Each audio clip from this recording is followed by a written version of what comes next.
Capítulo 2. Sí. A ver, ¿lo querés leer? Aunque no salgas en cámara si no querés, pero léelo. Hechos capítulo 2. La venida del Espíritu Santo. La venida del Espíritu Santo. Cuando llegó el día de Pentecostés, estaban todos unánimes juntos. Y de repente vino del cielo un estruendo como de un viento recio que soplaba, el cual llenó toda la casa donde estaban sentados. Y les aparecieron lenguas repartidas como de fuego, sentándose sobre cada uno de ellos. Y fueron todos llenos del Espíritu Santo, y comenzaron a hablar en otras lenguas, según el Espíritu les daba que hablasen. Moraban entonces en Jerusalén judíos, varones piadosos de todas las naciones bajo el cielo. Y este estruendo se juntó a la multitud y estaban confusos, porque cada uno les oía hablar en su propia lengua. ¿Ven lo que acabo de comentarle?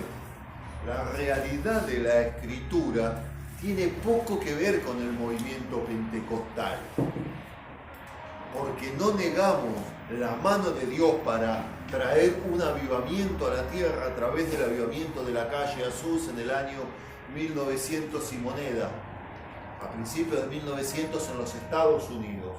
Pero ellos le llaman el movimiento pentecostal basándose en cuestiones externas de milagros que nunca sucedieron en el Pentecostés. El Pentecostés, el verdadero milagro que sucedió, es la llenura del Espíritu Santo, no manifestaciones externas.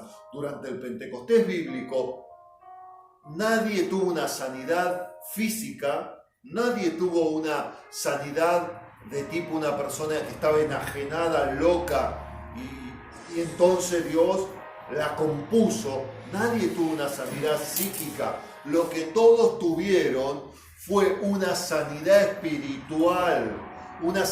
espiritual que los transformó en otras personas. Los pentecostales no se basan en la iglesia reformada. Son una extinción emocional que no tiene que ver con la verdadera reforma. No alcanzaron a entender la mayoría de sus maestros, de sus ministros, o la primera generación quizás lo entendió, pero de los años 1970 en adelante se mezcló con el mover del mundo. Después de los años 1960, el movimiento del Flower Power, que no tiene nada que ver con Cristo, es un movimiento de liberación espiritualista que tuvo lamentablemente un costado incluso bastante promiscuo, pero ideológicamente buscaban una renovación humana, buscaban una liberación espiritual humana. El movimiento pentecostal cristiano evangélico se mezcló con parte de esa ideología y empezó a pragmatizarla y enseñarla después de los años 70. Son un movimiento relativista en Cristo. ¿Eso qué provoca? Primero, que Satanás permanezca en sus ideologías y sus filosofías, porque la base de ellos es el sentir y no el saber. La base no es el escudriñar la Escritura mediante la mente de Cristo, como dice Efesios. La base es entender en el alma. La mente humana puede ser mente carnal, natural, o puede ser mente espiritual. Eso claramente lo enseña el libro de Efesios. Aquí el libro de Efesios nos enseña. Este es el bosquejo de las 7 revelaciones principales del libro de Efesios. Sobre el cuerpo de Cristo, capítulo 1, sobre el nuevo hombre, capítulo 2, sobre el reino de Dios, capítulo 2, verso 19, la familia de Dios, capítulo 2, verso 19, la morada de Dios, capítulo 2, versos 21 y 22, la novia del Cordero, capítulo 5, 24 y 25, y el guerrero corporativo, capítulo 6, versos 11 y 12. Entonces, tenemos amigos, incluso ministros y pastores que son pentecostales. Esto es como el mal aliento, mala y dura comparación, pero real, y es necesario porque conoceréis la verdad y solo la verdad os hará libres. El movimiento pentecostal y los neopentecostales, que son todavía peor que los pentecostales, son como el mal aliento. Cuando una persona tiene mal aliento se acostumbra. entonces no se da cuenta cuando habla que tiene mal aliento. Pero los otros que lo oyen, que están conversando, que están enfrente, sí se dan cuenta del mal aliento. Así son los errores filosófico-ideológicos, escuchen esto, filosófico-ideológicos que están enredados, que están entreverados, que están entremezclados con el alma humana. Y el movimiento neopentecostal y pentecostal evangélico, los renovados sobre todo de la década de los 70, 75, 77, 1978, hasta ahora son eso. Por eso no crece.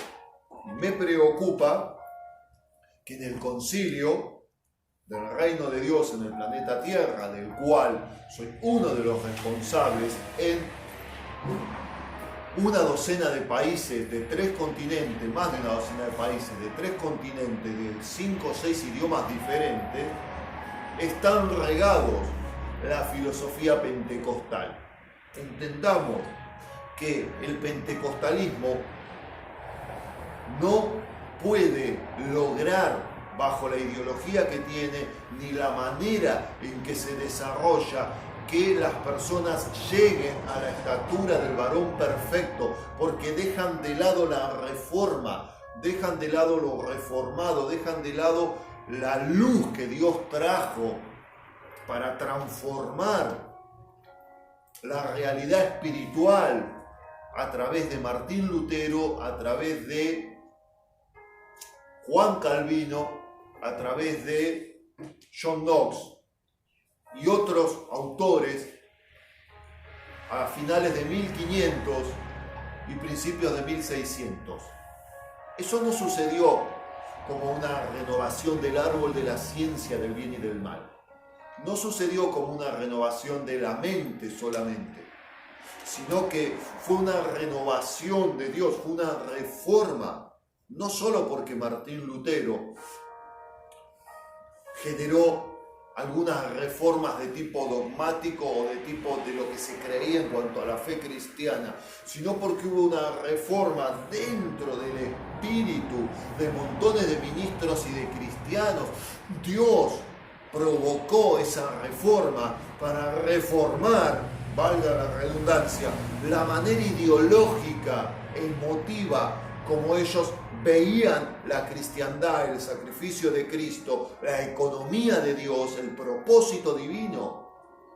Eso no sucedía desde el año 300 antes de Cristo. Esto fue en el 1500 y pico de esta era. Durante 12 siglos y moneda, la humanidad estuvo, salvo algunos focos aislados, muy aislados, poquita gente por acá, poquita gente por allá, bajo oscuridad, porque justamente lo que faltaba era la luz de Cristo que trajo la reforma.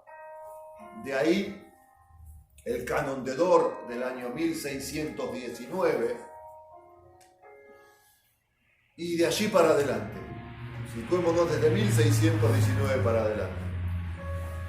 Por eso hoy las congregaciones más fidedignas, observen este paralelo, a la Santa Escritura, suelen ser las congregaciones tradicionales de tipo ortodoxa, no la católica ortodoxa, ortodoxa, sino de tipo ortodoxo.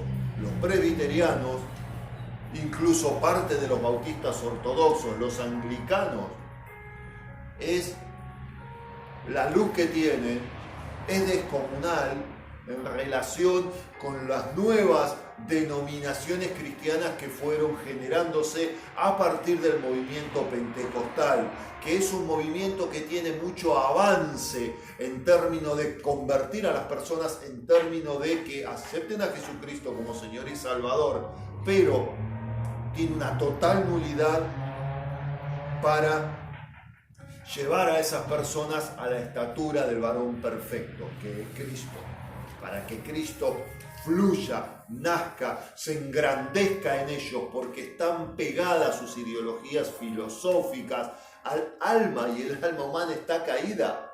Entonces tienen una mezcla cuando funciona el conocimiento bíblico en ellos, funciona dentro del árbol de la ciencia, del bien y del mal, que está caído, y dentro del alma caída. Por eso viven buscando avivamiento, viven por lo externo, viven por la emoción. Cuanto más lloronas son las alabanzas, mejor. Cuanto incluso en algunas ramas, cuanto más movida es la canción, más rap, más rock, más bachata, mejor. No tiene nada que ver eso con el reino de los cielos. Nada que ver.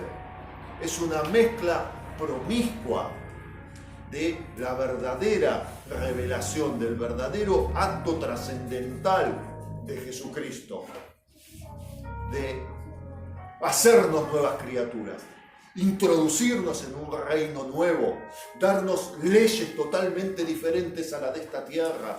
Y por eso este estudio del libro de Efesios es uno de los libros, o el libro más espiritual de toda la Escritura. La carta de San Pablo a los hermanos de Éfeso.